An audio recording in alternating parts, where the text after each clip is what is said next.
해외에서는 이런 사례가 벌어져도 약을 안 먹이는데 왜 한국에선 일어나요? 라는 식으로 물어보는 해외에서도 이런 사례가 벌어지면 약을 먹여요. 그래요. 특히 미국에서는.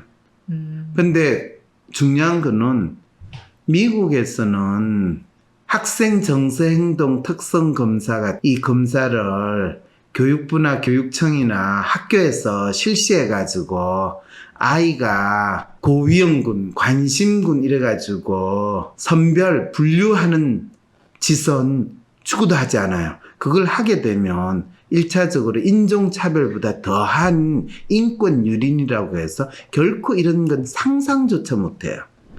왜냐하면 이거는 옛날에 미국에서 20세기 초에 이미 한 거를 미국 정부에서 주도해가지고 한 게 단종법이라는 거를 만들었어요. 그 단종법이 뭐냐 하면 이 정신지체아 또는 흉악 한 사람들 또는 이 알코올 중독자, 약물 중독자 이런 또 그런 젊은 남녀인 경우에는 기본적으로 그 사람이 인간적으로 열등한 인간이기 때문에 더 이상 후손을 만들어내지 않는 것이 건강하고 발전하는 미국을 만들기 위해서, 훌륭한 미국이라는 나라를 만들기 위해서 이런 사람들은 다 이 종자가 나오지 못하도록 인구 조절한다고 하는 여러 가지 불임 대책을 아예 강제적으로 실시를 했어요. 그게 미국이 1920년대에 미국에서 일어났던 일입니다. 그리고 그거의 기본적인 거는 그때 수많은 나라에서 이민으로서 미국이 들어오는데 특히 동유럽이라든지 아프리카 이런 쪽에서 들어오는 사람들은 이 영어도 못하고 또 체격도 왜소하고 그러니까 종자가 부실한 인간들이니까 그런 종자가 부실한 인간들이 2세, 3세가 놓으면 이 미국이라는 나라가 튼튼한 우량 종자의 튼튼한 키가 크고 금발에 북유럽인 같이 생긴 그런 사람들로 이 국민들이 만들어져야지 부강한 나라가 될 텐데 그거 장애가 되지 않겠는가? 라는 생각을 해가지고 이제 이민법을 만들면서 우생학적인 단종법도 통과를 시킨 거예요.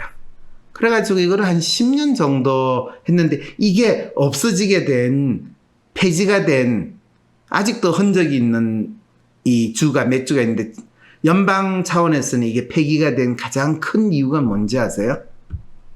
히틀러 때문에. 네, 독일하고 전쟁을 하면서 독일이 유태인이나 집시 같은 그런 소수 인종들, 민족들을 말살하는 정책을 했기 때문에 그래도 독일하고 비슷한 정책을 하는 건 너무 쪽팔리다. 이래가지고 2차 세계대전을 거치면서 소리 소문 없이 샥 없애버린 게 이 단종법이에요. 근데 그 단종법을 연상시키는 거와 비슷한 지금 법이 교육부에서 전 국민들, 특히 아이들, 그것도 초등학교, 중학교, 고등학교 아이들 학생 정서 행동 특성 검사를 해가지고 고위험군.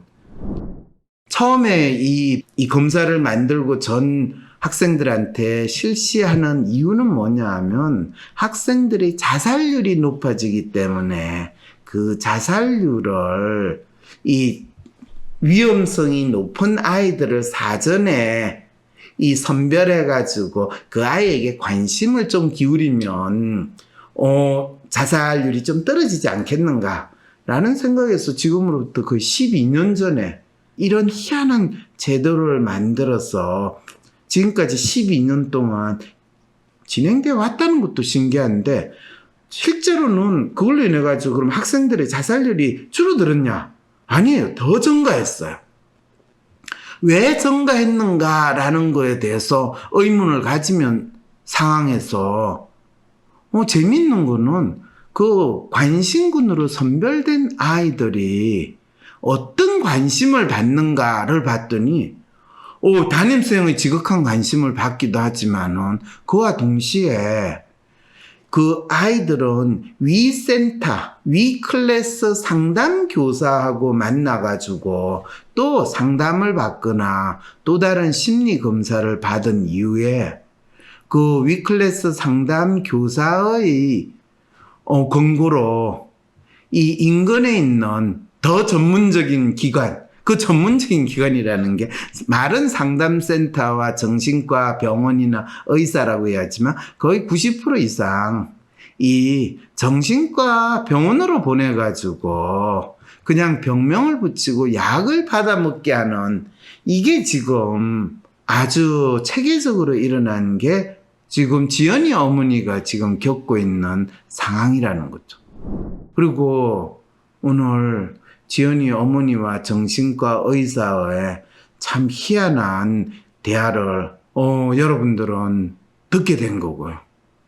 이게 선진국에서는 안 일어나는 후진국의 문제인가요? 아니면 선진국에서는 이미 70년 전, 80년 전에 만들어졌다가 사라진 게 우리가 21세기에 대한민국에서 만들어진 선진 제도인가요?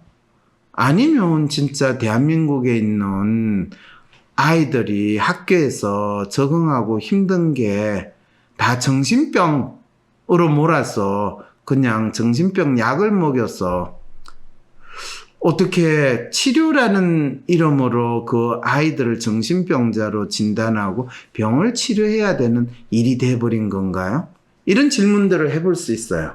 그런데 재미있게도 미국에서도 이 학생 정서행동 특성검사 같은 이런 검사를 주별이나 연방으로 하는 일은 결코 없어요.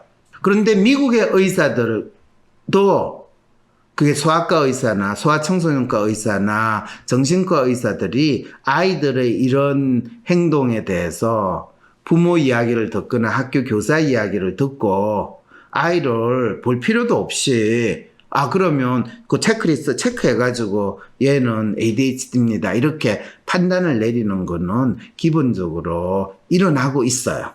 그런데 한국하고 미국하고 가장 큰 차이가 뭔지 아세요? 시스템으로 아예 꼭 하게 만드는 거. 그러니까요. 그거는 학생 정서행동 특성 검사라는 거를 교육부하고 교육청에서 만들었기 때문에 일어나는 게 되고 그게 강제성처럼 보이는데 그걸 떠나서 우리 아이가 좀 이상한 것 같아요. 우리 아이 키우기가 참 힘들어요. 우리 아이가 좀 문제인 것 같아요. 라고 하면서 이 자식 키우는 부모 치고 자기 아이 문제에 대해 고민 안 하는 부모 없잖아요. 그리고 아이가 학교에서 적응 못할 때 집에서는 별 문제가 없는데 학교에 가서 애가 힘들어하고 선생님 말 안 듣는 그런 아이는 한국이나 미국이나 다 있잖아요. 심지어는 아이들한테 괴롭힘을 당하거나 또 학교 폭력의 희생자가 되거나 이런 경우 다 있거든요. 그런데 한국하고 미국하고의 가장 큰 차이는 뭐냐면 이럴 때 우리 아이가 학교에서 이상한 행동을 해서 선생님이 미국도 선생님이 그러면 얘 이 병원에 데려가봐라 닥터한테 데려가서 컨설팅을 한번 받아보세요 라고 그 학교 교사가 학부모한테 연락을 할까요 안 할까요? 하겠죠. 해요. 또는 미국 사람들은 사실 병원에 데려가세요 라고 이야기하지 않고 학교에서 데려가세요 라고 이야기해요. 집으로 데려가라는. 그 다음에 어떻게 하는가는 그거는 부모가 알아서 할 일이지 병원에 가라 마라 어디 센터를 가라 마라 이 이야기까지도 안 해요. 왜냐하면 그 선택은 부모의 선택이기 때문에.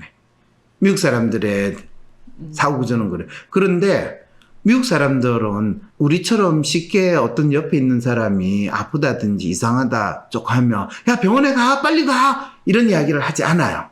왜 그런지 알아요? 개성을 좀 더 존중해주는. 아니요. 병원비가 비싸요. 맞아요. 병원에 간다는 거는 먼저 예약을 하지 않고 병원에 가서 의사를 만나서 진찰을 받을 가능성은 거의 없어요. 예약을 하고 가면 최소 의사를 봤다 하면 최소 300불에서 500불을 낼 걸 각오해야 돼요. 예약을 해도 대개는 아무리 빨리 된데도 한 사흘은 걸려요. 그만큼 의사 보는 것도 힘들고 비싸다는 거예요. 그런데 우리는 비록 2, 3분이라 하더라도 편의점에서 뭐 물 사는 것보단 쉬운 거의 일이라는 너무 거예요. 싸고 또 그렇죠. 더 놀라운 건 싸다는 거예요. 의사하고 2, 3분 이야기한 거 2, 3천 원만 줘도 된다는 거예요. 소아과는 800원만 줘도 되는 상황이에요. 심지어는 처방전 받아가지고 소아정신과, 정신과에 가가지고 약까지 받아와도 기껏해봤자 15,000원, 2만원 안 넘어가요. 이러니까 우리는 마치 병원 가봐, 이거는 그냥 야 쓰레기통에 버려! 라는 말만큼 편하고 쉽게 할 수 있는 나라고 애 문제 가지고 있으면 선생은 더욱더 부담이 없는 거예요. 그거를 얘가 어떤 상황인지 아까 지연이 어머니가 아니 선생님은 애가 그 행동을 왜 했는지 물어보지도 않으셨잖아. 아니 지금 애한테 그걸 왜 물어봐요. 그리고 애가 지가 왜 그랬는지 이야기나 하겠어요? 그리고 그 이야기를 한들 그게 맞는 말일까요? 이미 애는 전두엽에 손상이 되고 뇌에 문제가 있는 애인데 아니 의사 선생님이 그렇게 믿고 있는데 그렇게 믿는 대로 보면 그렇게 보이겠네요. 그럼요. 그러니까 질문을 왜 안 하세요라는 그 질문 자체가 이 어머니는 지금 이 지연이가 왜 이런 행동을 하는가에 대해 모르는 무식한 부모니까 그런 질문을 한다라고 생각하지. 그 정신과 선생님이 지연이한테 너가 왜 그랬니? 그때 너 기분이 어땠니? 너 마음 상태가 어떠니? 그런 거를 물어보지를 않아요. 왜냐하면 지연이가 어떤 마음이 있고 어떤 마음 상태 때문에 그랬다라고 상상조차 안 하는 거예요. 지연이가 그 행동이 나온 거는 뇌 손상, 전두엽 손상, 신경회로 문제 이렇게 답을 정해놓고 지연이의 행동을 해석하고 있거든요. 이제 무슨 말인지 이해가 되세요? 정신과 의사는 의사만 되면 되게 편하게 느껴지는 것 같네요. 그럼요. 그래서 정신과 의사가 최고로 인기 있는 인턴 레지던트 지원할 때 정신과 전공의 지금 하는 게 20년 전에는 정신과 전공의가 그 동기 중에서 가장 덜 떨어진 애들이 지원하고 가장 공부 안 하는 애들이 지원하는 과가 정신과인데 지금 최고로 인기 좋은 과예요. 수술도 안 하지. 그렇죠. 응급 환자도 없지. 환자 오면 약만 처방하면 되지. 그리고 무슨 병이든지 간에 본인이 그냥 병명 이름만 붙이면 그 병이 되지. 걔가 나중에 나빠지더라도 와가지고 의사한테 항의하는 사람도 없지. 왜? 항의하면 그 사람한테 또 정신병 명 붙여가지고 약 주면 되거든요.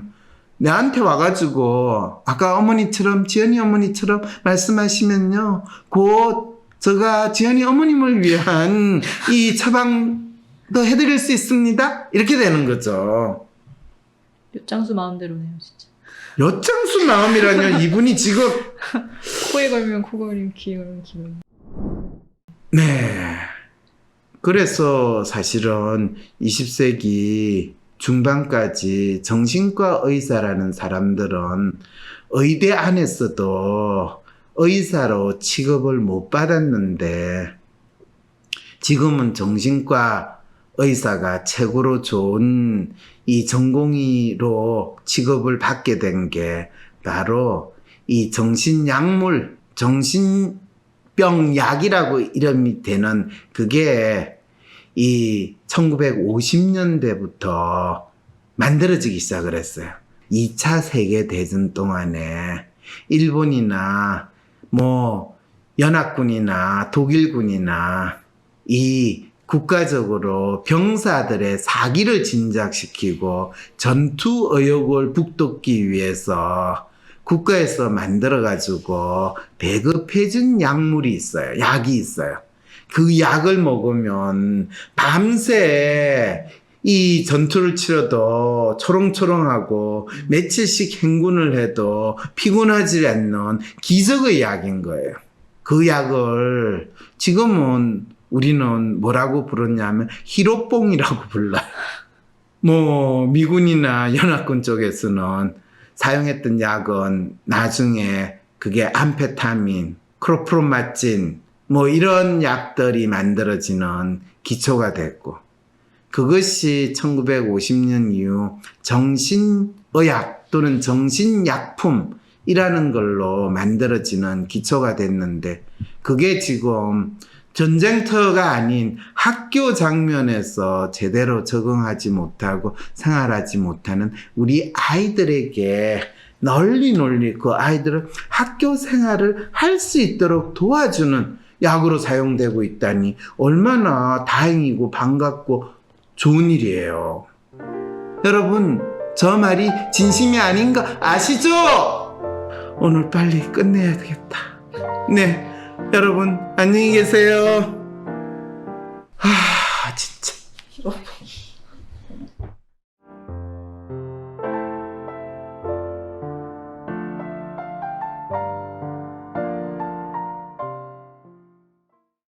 내가 원하는 대로 이루어지지 않아 답답하고 괴로울 때 어떻게 할 수 있을까요? 우후죽순 상담센터와 정신과가 생겨났지만 막상 어떤 서비스를 받아야 할지, 내 문제를 믿고 맡길 전문가는 누구인지 혼란스럽기만 하다고요? 위로나 공감을 넘어 개인의 마음을 정확히 읽어주고 삶을 변화시킬 전략도 같이 찾아주는 전문가, 전문 서비스에 대해 알 필요가 있지 않을까요? 이런 상황이라면 차라리 내가 직접 나의 마음을 알아보면서 나의 삶의 문제나 마음의 아픔을 해결할 수 있는 길을 찾고 싶진 않을까요? 나의 문제도 파악하여 해결하고 또 다른 사람의 삶도 변화시키는 데 도움을 줄 수 있다면 현재 나의 삶을 변화시킬 수 있는 새로운 계기가 될 수 있지 않을까요? 여러분의 이런 상상과 기대, WPI 초급 워크숍을 통해 구체화하실 수 있습니다. 삶의 변화는 특정 유형에 끼워 맞추는 것이 아닌 있는 그대로의 내 특성, 내 마음을 읽을 수 있을 때 시작됩니다.